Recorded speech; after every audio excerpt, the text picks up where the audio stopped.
નમસ્કાર વિદ્યાર્થી મિત્રો, ધોરણ 11 અને 12ના બંને ધોરણના વિદ્યાર્થી મિત્રોને આજના આ ગ્રામરના વિડિયો લેક્ચરની અંદર આવકારું છું. આપણે અગાઉ ભણી ગયા છીએ એ જ ટોપિકને ફરી એકવાર રિવાઇઝ કરીએ. ગત વિડિયો લેક્ચરની અંદર આપણે ડિફરન્ટ લેંગ્વેજ ફંક્શનની ડિસ્કશન કરતા હતા, જેમાં specially identification of function and response to sentence and third one is completion of sentence. આજે ફરીવાર બંને સેન્ટેન્સીસ સામે રાખી અને જે લર્ન કરી લીધું છે એને ફરી એકવાર થોડી વાર માટે રિવાઇઝ કરીએ. આઇડેન્ટિફિકેશન 3 માર્ક્સની અંદર એન્ડ કમ્પ્લીશન 5 માર્ક્સની અંદર એ અગાઉ આપણે વાત કરેલી છે.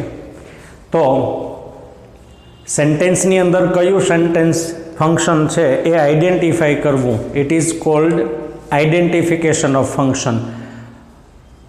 ફોર એક્ઝામ્પલ તરીકે here I have written 5 sentences like this way. The sentences are given you in your question paper, especially in A section and question number 7, 8 and 9.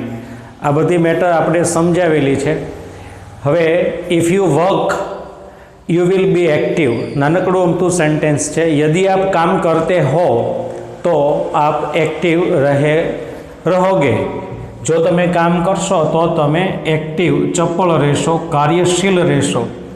हवे एवं मजानु सेंटेंस है जेमां आ क्लोज है अने आ पण क्लोज है. टू क्लोज ने इफ थी कनेक्ट करेलू है. फंक्शन रिलेटेड समझिए तो आ सेंटेंस नी अंदर अंग्रेजी लैंग्वेज नु कंडीशन बताववानुं फंक्शन है ए वर्क करे छे. बराबर, एटले शोविंग कंडीशन, पछी कंडीशन ऑफ पास्ट के कंडीशन ऑफ प्रेजेंट के फ्यूचर ए तमारे बताववानुं होय छे, अथवा तो जे प्रमाणे लखीने आप्युं हशे टीचरे ए तमारे बतावी देवानुं छे. सेकंड छे we should keep distance with people for our safety. आजना समयनी अंदर आपणे सोशियल डिस्टन्स मेंटेननी वात करीए छीए. For the precaution of COVID-19, we should maintain the distance between two people and the mass of people. We should keep distance.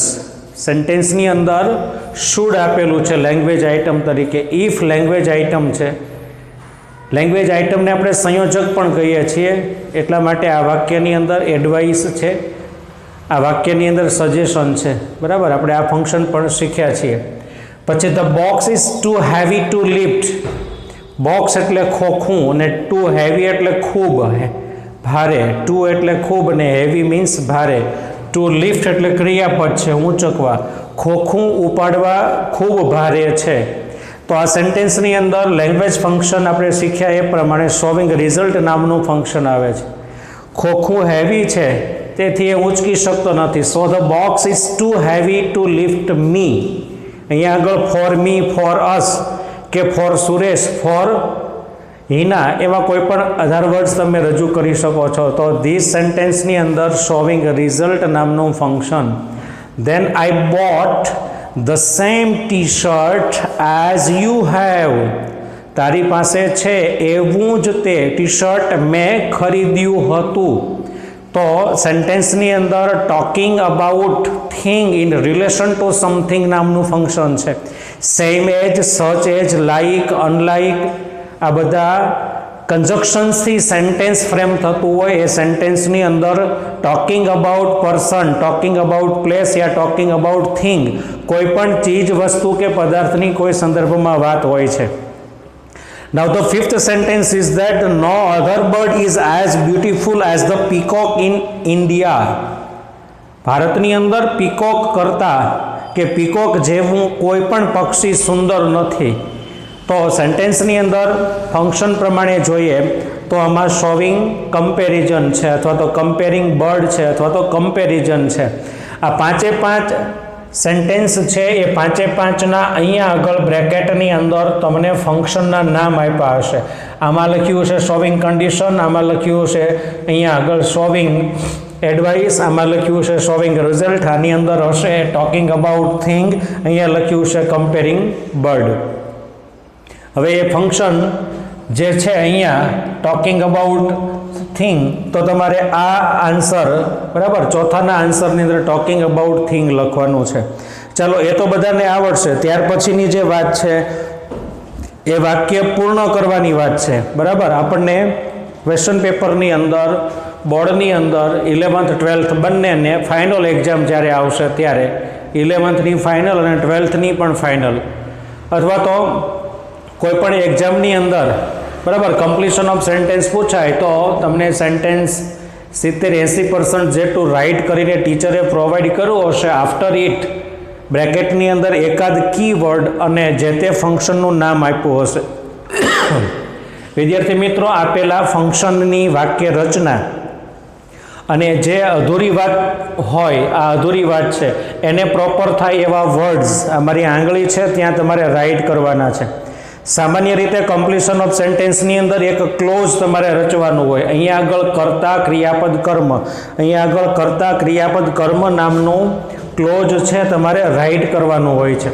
છતાં function wise કોઈક વખતે વર્બ ના આવતું હોય અને એ સિવાયના બીજા કોઈ શબ્દો પણ આવતા હોય છે, બરાબર. આ મિત્રો યાદ રાખશો, આ ક્લોઝ છે, આ લખી દઉં છું, બધું એકની એક વસ્તુ છે. ક્લોઝને ઉપવાક્ય પણ કહેવાય છે, અથવા તો કોઈ એવા વર્ડ્સ, વાક્ય રચનાને પૂરી કરતા શબ્દો તમારે મૂકી અને અધૂરું વાક્ય પૂરું કરવાનું હોય છે. મેં બંને વાત તમને સામે આપી છે એટલે ખાસ બધાને સમજાશે કે ભાઈ આ સેન્ટેન્સ પૂરું કરવું હોય તો એના માટેની વાક્ય રચના અહીંયા છે. બધા મિત્રો અહીંયા ખાસ ધ્યાન આપશે. પરીક્ષાઓની અંદર પૂછાશે.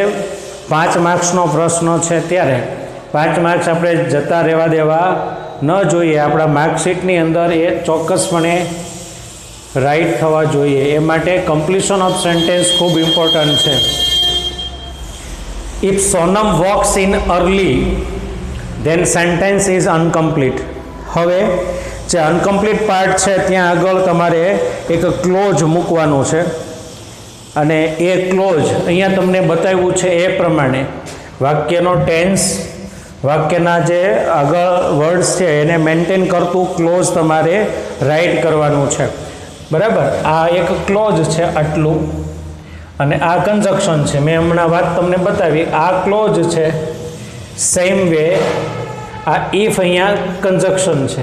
તો એટલું તો તમને આપી દીધેલું છે. હવે તમારે અહીંયા કર્તા, ક્રિયાપદ અને કર્મ મૂકવાનું છે. ટેન્સને મેન્ટેન કરવાનો છે અને શબ્દોને મેન્ટેન કરવાના છે. સોનમ છે સવારમાં ચાલે છે તો શું થશે? તો તમારે સોનમનું સર્વનામ કર્તા તરીકે મૂકવાનું છે. પછી કોઈ પણ ટેન્સ વાપરી શકો, વાતને પ્રોપર થાય એવા શબ્દો મૂકવાના છે. ક્લોઝ આવે એટલે નામ, સર્વનામ, આર્ટિકલ, પ્રિપોઝિશન, એક્ટિવ, પેસિવ, આ બધું યાદ રાખવાનું છે. શી વિલ રિમેન શબ્દોનો પાવર હોવો જોઈએ. એટલા માટે તમને વારંવાર કહેવામાં આવે છે કે શબ્દ ભંડોળ તૈયાર કરો. શબ્દ ભંડોળ વગર તમારું કામ નહીં ચાલે. શબ્દ ભંડોળ હોય પછી જે ટેન્સનો પરિચય છે, વર્તમાન કાળથી લઈને ભવિષ્ય સુધીના જે 12 ટેન્સ છે એમાંથી 9 ટેન્સનો આપણે મેક્સિમમ અત્યારે ક્લાસમાં બધાને સમજ આપી છે. એ બધાનો મેક્સિમમ ટાઈમ રિવિઝન હશે, સમજ હશે તો તમે શબ્દોની હેલ્પથી અને ગ્રામરના નીતિ નિયમોથી અભિવ્યક્તિ કરી શકશો, વાક્ય વાંચી શકશો, બોલી શકશો, લખી શકશો કે સાંભળી શકશો. એટલે ક્લોઝની રચના માટે તમારે સબ્જેક્ટની જરૂર પડે. તો સબ્જેક્ટ તરીકે અહીંયા સોનમ છે તો વાક્યમાં સોનમની જ વાત કરવાની છે. તો બીજી વખત સોનમ લખો તોય ચાલે, નહીંતર એનું સર્વનામ મૂકવાનું. પછી સીધું ક્રિયાપદ આવે, બરાબર. કર્તા અને ક્રિયાપદ એ વાક્યના મહત્વના અંગો છે. એના વગર વાક્ય કે ક્લોઝ શક્ય બનતું નથી. ઓબ્જેક્ટ ક્યારેક ના હોય તો ચાલે છે, પણ કર્તા અને ક્રિયાપદનું હોવું નેસેસરી છે. તો સી વિલ રિમેન હેલ્ધી. પછી રિમેનની જગ્યાએ, હેલ્થીની જગ્યાએ તમે તમારા શબ્દો મૂકી શકો છો, પણ આ જે વાત છે એને પ્રોપર થાય એવા શબ્દો તમારે મૂકવાના રહેશે. સોનમ છે રેગ્યુલર અર્લી મોર્નિંગ વોક કરે છે તો સ્વાભાવિક છે કે તેણી છે હેલ્ધી રહેશે, તંદુરસ્ત રહેશે. પછી ચાલવાથી બીજા કોઈ ફાયદા થતા હોય તો એ શબ્દો ચોક્કસપણે તમે લખી શકશો. તમે બેઠેલા સ્ટુડન્ટમાં બધાને ડિફરન્ટ આઈડિયા આવતા હોય તો એવા ડિફરન્ટ વર્ડ્સનો યુઝ કરી અને મિત્રો તમે ત્યાં